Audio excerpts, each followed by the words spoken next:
बाबी जो 80s के ज़माने की हाईएस्ट पेड एक्ट्रेस थी, लेकिन ऐसा क्या हुआ कि वो अकेली ही अपने घर में मर गई और 2 दिनों तो किसी को पता नहीं चला। कैसे हुई परवीन बाबी की डेथ और कैसी थी उसकी लाइफ स्टोरी? क्या उसकी डेथ के पीछे कोई राज छुपा है? चलिए देखते हैं। परवीन बाबी 4 अप्रैल 1954 को जूनागढ़, गुजरात में पैदा हुई। परवीन बाबी बाबी ट्राइब से बिलोंग करती थी। बाबी ट्राइब, जिनको पठान्स ऑफ गुजरात कहा जाता है। परवीन अपने पेरेंट्स को शादी के 14 साल के बाद पैदा हुई थी।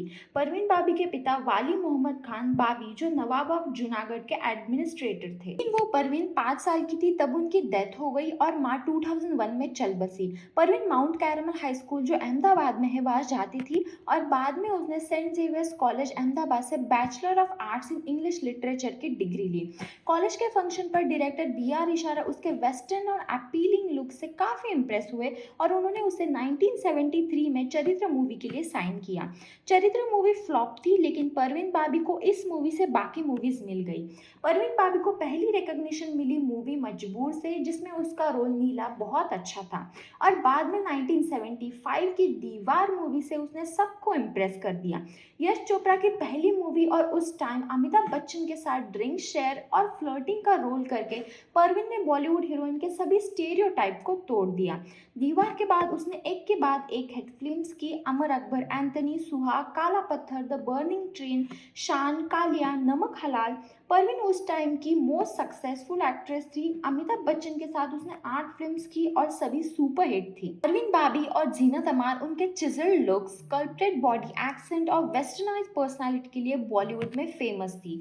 बॉलीवुड प्रोड्यूसर टिपिकल भारतीय नारी या गांव के गोरी का रोल देने पर सोचते थे। परवीन बाबी ने अमिताभ बच्चन, शशि कपूर, फिरोज खान, धर्मेंद्र, विनोद खन्ना इन सभी के साथ काम किया है। एक्टिंग के अलावा परवीन मॉडलिंग भी करती थी। उस टाइम हर मैगजीन के फ्रंट पेज पर परवीन बाबी थी, चाहे वो फिल्म फेयर हो, स्टारडस्ट, बॉम्बे डाइन। परवीन बाबी बॉलीवुड की पहली एक्ट्रेस थी जो टाइम मैगजीन के फ्रंट पेज पर थी। जुलाई 1976 को परवीन ने हिस्ट्री बना दी और वो कवर आइकॉनिक बन गया।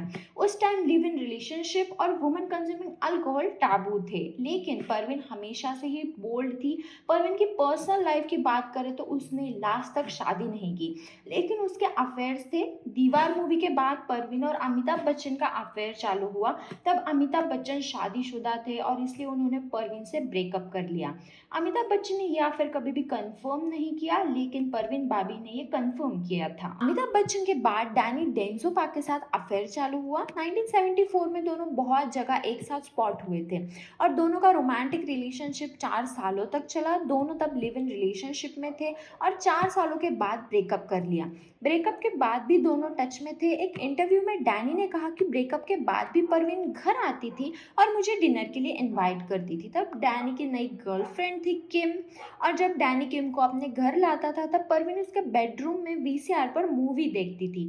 फिर डैनी ने परवीन को ये सब बंद करने के लिए कहा। तब परवीन ने हम बस दोस्त थे ऐसा कहा। डैनी ने एक इंटरव्यू में ये भी कहा कि उस टाइम परवीन स्किज़ोफ्रेनिया की फर्स्ट स्टेज पर थी। एक इंटरव्यू में अमिताभ बच्चन ने डैनी को एक अच्छा दोस्त बोला। तब से परवीन डैनी से डर जाती थी। डैनी ने यह भी बोला कि जब वो परवीन के घर गया था तब की होल से डैनी को देखकर वो डर जाती थी। डैनी के बाद परवीन कबीर बेदी के साथ रिलेशनशिप में थी। तब कबीर बेदी प्रतिमा से मैरिड थे, लेकिन कुछ रीजंस की वजह से उनकी मैरिज ठीक नहीं जा रही थी। फिर उनकी लाइफ में परवीन बाबी आई। कबीर बेदी ने एक इंटरव्यू में कहा कि परवीन ओपनली तब पब्लिक प्लेस में स्मोक करती थी, बॉयफ्रेंड्स के साथ लिविंग में रहती थी, लेकिन इन सब के बाद वो एक कंजर्वेटिव गुजराती लड़की भी थी। परवीन और कबीर दोनों एक दूसरे से इतने अट्रैक्टेड थे कि दोनों एक साथ रहने लगे। तब कबीर बेदी का डिवोर्स नहीं हुआ था। परवीन तब कबीर को लेकर बहुत ज्यादा पॉजिटिव थी कि वो कबीर के साथ इटली चली गई, जहां पर कबीर की शूटिंग चल रही थी। परवीन संदोकन में एक सीक्वल भी करने वाली थी, लेकिन अचानक से सब छोड़कर वो वापस आ गई। कबीर परवीन से इमोशनली अटैच था और परवीन ने बीच में ही कबीर को डंप कर दिया। कबीर बेदी के साथ ब्रेकअप करके परवीन इंडिया लौट आई और तब वो महेश भट्ट से मिली। तब महेश भट्ट शादीशुदा थे और उनकी बेटी पूजा भट्ट भी थी, लेकिन फिर भी महेश भट्ट परवीन बाबी के साथ लिविंग में रहने लगे। दोनों का रिलेशन 2.5 सालों तक चला और उस टाइम परवीन बाबी की मेंटल कंडीशन सबके सामने आई। एक इंटरव्यू के दौरान महेश भट्ट ने बताया कि घर पे परवीन बहुत वियर्ड बिहेव करती थी। कभी एयर कंडीशनर में बग है, कभी फैन में, तो कभी परफ्यूम में। एक बार दोनों किसी फ्रेंड के तरफ जा रहे थे तब परवीन ने कहा कि कार में बॉम्ब है और वो बॉम्ब की टिक टिक आवाज़ सुन सकती है, और उसने कार का दरवाज़ा खोला और जंप कर ली। उस टाइम लोगों को लगा कि परवीन और महेश का झगड़ा हुआ है, लेकिन ऐसा नहीं था। परवीन को अमिताभ बच्चन मारना चाहते ऐसा भी लगता था, और कभी कभी वो महबूब स्टूडियो के बाहर जाती अमिताभ बच्चन को सॉरी कहने के लिए। परवीन ने बहुत बार महेश भट्ट पर भी हमला किया है। मूवी के सेट्स पर भी परवीन का ये बिहेवियर सभी ने ऑब्जर्व किया था। फिर महेश भट्ट परवीन को उसके स्पिरिचुअल गुरु यूजी कृष्णमूर्ति जो बेंगलोर में थे वहां लेकर गए। अक्टूबर 1979 को महेश ने परवीन को स्पिरिचुअल गुरु के पास छोड़ा और वो मुंबई अपनी बीवी के पास लौटा। स्पिरिचुअल गुरु परवीन को बॉलीवुड से दूर रखना चाहते थे ताकि उसका स्ट्रेस कम हो और वो रिकवर हो जाए। जब परवीन और महेश आखिरी बार मिले तब वो दोनों बेड पर थे, और उसने स्पिरिचुअल गुरु और उसके बीच किसी एक को चूज करने के लिए कहा, क्योंकि परवीन के हिसाब से कृष्णमूर्ति महेश और परवीन को अलग करना चाहते थे। तब महेश ने परवीन की रिकवरी के लिए गुरु को चुना, और जब वो वहां से जा रहा था तब परवीन हाफ नेकेड महेश के पीछे भागी, लेकिन फिर भी महेश रुका नहीं। दोनों के ब्रेकअप के बाद वो बिजनेसमैन अब्दुल्ला के साथ रिलेशनशिप में थी, जिसे वो स्पिरिचुअल गुरु के थ्रू मिली थी। 30 जुलाई 1983 को परवीन ने इंडिया छोड़ दिया और वो कैलिफोर्निया और हॉस्टन में रहने लगी। 1989 को मुंबई में वापस आई। उसने अपनी ऑटोबायोग्राफी की स्क्रिप्ट यूजी कृष्णमूर्ति स्पिरिचुअल गुरु के पास छोड़ी थी, लेकिन वो कभी भी पब्लिश नहीं हुई। 1989 में उसके सेक्रेटरी वेद शर्मा ने एक इंटरव्यू में कहा कि वो घर पर सिंपल रहती थी, बर्थडे पार्टीज अटेंड करती थी और गिफ्ट्स भी देती थी, लेकिन बाद में उसकी मेंटल कंडीशन बिगड़ने लगी। वो दरवाजे के नीचे से ग्रॉसरीज और इसेंशियल्स लेती थी और दूध और एग्स भी चुपके से लेती थी। एक बार वो जुहू के हरे रामा हरे कृष्ण टेम्पल में थी और वहां से एक बस गुजरी। तब उसको लगा कि किसी ने बस भेजी उसको मारने के लिए। परवीन को हर जगह उसे मारने के लिए लोग आए हैं ऐसा लगता था, और सेक्रेटरी ने कहा कि वो डॉक्टर्स तक को ट्रस्ट नहीं करती थी। जो भी उसको साइकियाट्रिस्ट या डॉक्टर सजेस्ट करता वो उसे अपना दुश्मन मानती थी। अगर कार खराब हो गई तो किसी ने जानबूझ के किए ऐसा लगता था। परवीन पहले क्लीनलीनेस फ्रीक थी, लेकिन बाद में जब एक बार सेक्रेटरी उसके किचन में गया तो पूरा किचन और सिंक गंदा था। उसका टेरेस फ्लैट कंप्लीट मेस बन चुका था। घर में बहुत सारे न्यूज़पेपर पड़े थे। परवीन ने खाना तक छोड़ दिया था और वो सिर्फ एग वाइट्स खाती थी, क्योंकि कुक फूड उसको पॉइजनस लगता था। और कोई रिपोर्टर उसके घर पर आए तो वो उनको उसका खाना और पानी ऑफर करती, क्योंकि उसको लगता था कि उसके फूड में शायद पॉइजन डाला है। उसकी मेंटल हेल्थ इस हद तक खराब थी कि उसने अपनी प्रॉपर्टी मरे हुए लोगों के नाम कर दी थी। हर एक फ़ोन कॉल रिकॉर्ड करती थी। लास्ट क्रिसमस पार्टी जो उसने अपने जुहू फ्लैट पर होस्ट की थी, तब उसके गेस्ट रेवरेंड अविनाश रंगया थे, जो ऑल सेंट्स एंग्लिकन चर्च के पास्टर थे। 1998 में एक इंटरव्यू में परवीन ने कहा कि वो क्रिश्चियन में कन्वर्ट होने वाली है। एक इंटरव्यू में परवीन बाबी ने ये भी कहा कि इंडस्ट्री ने एक आदमी की वजह से मुझसे सारे रिश्ते तोड़ दिए। फिल्म इंडस्ट्री शुरू में बहुत खूबसूरत होती है, लेकिन बाद में ये तुम्हें जीने नहीं देती।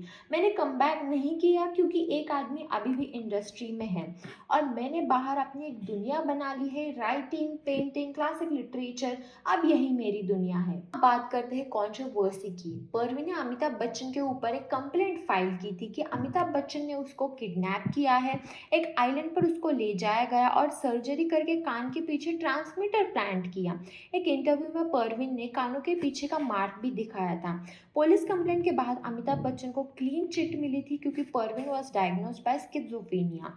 परवीन यूजी कृष्णमूर्ति से ट्रीटमेंट ले रही थी, तब वो बिल्कुल ठीक थी, लेकिन जब वो इंडिया वापस आई तब फिर से उसकी तबीयत खराब हो गई। 1983 को परवीन यूजी के पास जाने के लिए निकल पड़ी। परवीन की मां नेवर ट्रस्टेड यूजी। 1984 में न्यूयॉर्क के एयरपोर्ट पर परवीन के पास कोई भी आइडेंटिफिकेशन पेपर्स, पासपोर्ट नहीं थे। तब उसको मेंटल वार्ड में ले जाया गया, और जब वो वापस आई उसके बाद यूजिन परवीन के लाइफ से गायब हो गए। अब उस दौरान परवीन और यूजी के बीच ऐसा क्या हुआ ये बात किसी को पता नहीं। परवीन ने Amitabh Bachchan, bill Clinton, Prince Charles, US government, British government, BJP government पर उसको मारने की कॉन्स्पिरेसी के लिए कोर्ट में पिटिशन फाइल किया था, लेकिन लैक ऑफ एविडेंस के कारण पिटिशन डिसमिस हो गया। 2002 में परवीन बाबी ने एक एफिडेविट फाइल की कि 1993 सीरियल बॉम्ब ब्लास्ट केस में संजय दत्त शामिल है और उसके पास सबूत भी है, लेकिन परवीन कभी भी कोर्ट में नहीं गई क्योंकि she was afraid of being killed. वैसे बॉलीवुड अल्कोहल और ड्रग एडिक्शन के लिए भी फेमस है, Parveen Babi was also addicted to alcohol and LSD drugs. According to reports, जब महेश भट्ट से वो सेपरेट हो गई तब वो बहुत लोनली फील करने लगी और वो हैवी डोसेस लेने लगी। 22 जनवरी 2005 को सोसाइटी के कुछ लोगों ने पुलिस कंप्लेंट की कि परवीन ने अपनी ग्रोसरीज और न्यूज़पेपर्स कलेक्ट नहीं की है। तब 72 आवर्स के बाद उसके फ्लैट में उसकी बॉडी मिली। उसके लेफ्ट फुट पर गैंग्रेन था क्योंकि वो डायबिटिक पेशेंट थी। उसके बेड के पास व्हीलचेयर थी और कुछ पेंटिंग्स, कपड़े, मेडिसिन मिली। गैंग्रेन की वजह से वो चल नहीं पा रही थी। कूपर हॉस्पिटल में उसकी पोस्टमार्टम हुई और पेट में कोई भी फूड के ट्रेसेस नहीं मिले, सिर्फ अल्कोहल के ट्रेसेस मिले थे। बाद में रिपोर्ट्स के हिसाब से परवीन की डेथ की वजह ऑर्गन फेलियर बताई गई। के कुछ साल पहले ही परवीन क्रिश्चियन में कन्वर्ट हो चुकी थी, लेकिन परवीन के रिलेटिव्स जो मुस्लिम थे उन्होंने इस्लामिक राइट से उसको बरी किया। परवीन बाबी जुहू मुस्लिम सिमेट्री, सांता क्रूज, मुंबई में उसको दफन किया गया। परवीन के डेथ के बाद state administrator general of Maharashtra ने उसकी सारी प्रॉपर्टी और एसेट्स की कस्टडी ली, लेकिन परवीन ने पहले से ही विल बनाकर रखी थी। परवीन की 70% प्रॉपर्टी अंडर प्रिविलेज्ड वुमेन और चिल्ड्रन जो बाबी कम्युनिटी के हैं उनको चली गई, 10% क्रिश्चियन कम्युनिटी को और बाकी 20% मुराद खान बाबी जो परवीन के अंकल थे उनको चली गई। 2006 में महेश भट्ट ने परवीन बाबी को ट्रिब्यूट देने के लिए और मेंटल इलनेस की अवेयरनेस के लिए वो लम्हे मूवी रिलीज़ की। क्या आपने वो लम्हे मूवी देखी है? वैसे आपको क्या लगता है परवीन बाबी की डेथ के बारे में? अगर उसका साथ किसी ने दिया होता तो शायद वो आज ठीक होती। एक बीमारी की वजह से सब ने उसको छोड़ दिया।